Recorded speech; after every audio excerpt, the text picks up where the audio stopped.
سبب ذریعہ بنے. میں کل بھی فرحت محسوس کر رہا ہوں. انہیں بڑا دکھ ہوا کہ انتظام و انسلام باہر کیا ہوا تھا تو اچانک اندر آنا پڑا, تو آپ کو بھی ذرا جو ہے وہ مشکل پیش آئی, اور بالخصوص منتظمین کے لیے تو یہ غضبناک لمحے ہوتے ہیں جو ان کی توقعات ہوتی ہیں. لیکن حضرت شیخ احمد مجدد الفسانی علیہ رحمہ فرماتے ہیں کہ ایک شخص نے دعوت کی اور انواع اقسام کے کھانے رکھے, اور جب کوئی شخص اچھا انتظام کرتا ہے تو پھر انسانی طبع ہے کہ وہ آرزو کرتا ہے کہ لوگ کہیں کہ واہ کمال کر دی.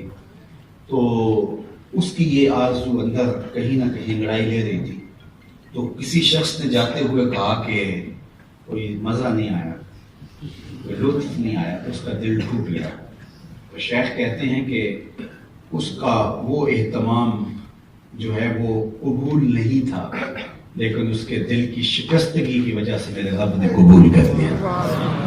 تو میں نوجوانوں کو کہتا ہوں کہ آپ کو تکلیف تو ہوئی ہوگی, لیکن ماحول بتاتا ہے کہ آج کی مجلس قبول کرنے کا, اور مجھے امید ہے کہ بہت سارے نوجوانوں, میرے بہنوں, میری بیٹیوں اور میرے بھائیوں کی زندگیوں میں کچھ نہ کچھ تبدیلی ضرور آئے گی.